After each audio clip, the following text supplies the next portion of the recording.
I noticed there was no information really on how to fix these RVs. I've got a 99 E450 with the V10 Triton engine, and there's just no information on the brake lines, the fuel lines, any of this stuff. So as I start breaking and fixing things, I'm going to try to make some videos, maybe get a little bit more information for you guys, and do my best to, help each other out here.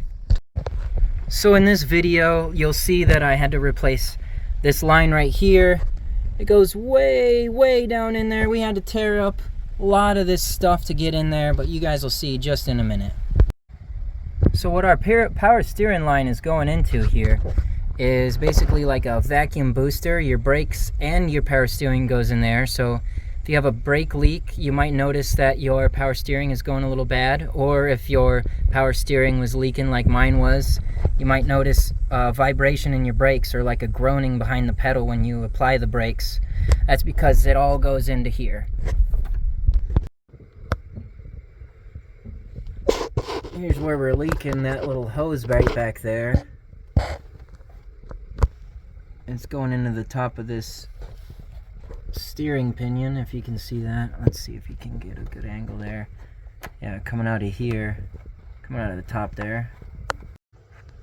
We're looking at from the other side, so right back here is the front of the vehicle. So we follow that line, and right there's your actual power steering pump.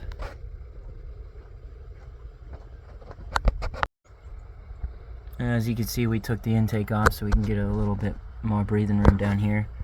I'm gonna go digging. Here you have it. There's our rusty line. And it just gets rusty right there, as you can see.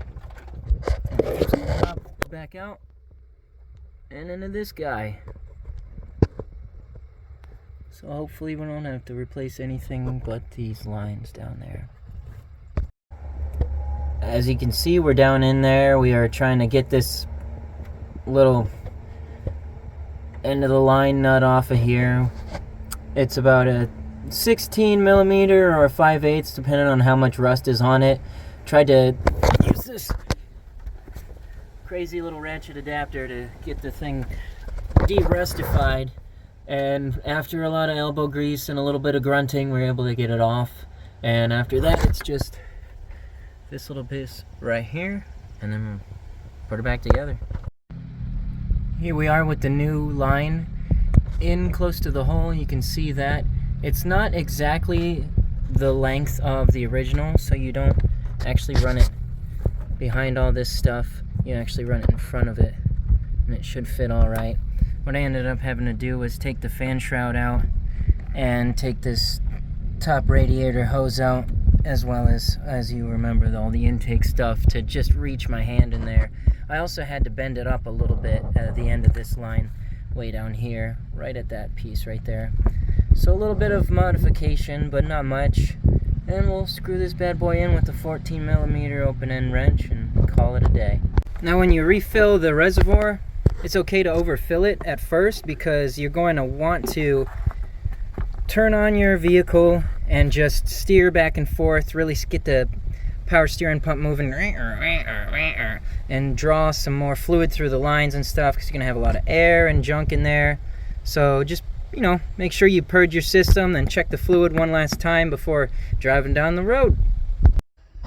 That's pretty much it. The hardest part of this job is going to be reaching down in there. It's hard to get to, but you're gonna have to reach in there and go for it. You'll be able to. And like I said, I'm not a real mechanic, never claimed to be. I'm just here to give advice or just share my experience, what happened to me and how it worked out for me. So hope this helps somebody, and have a good one.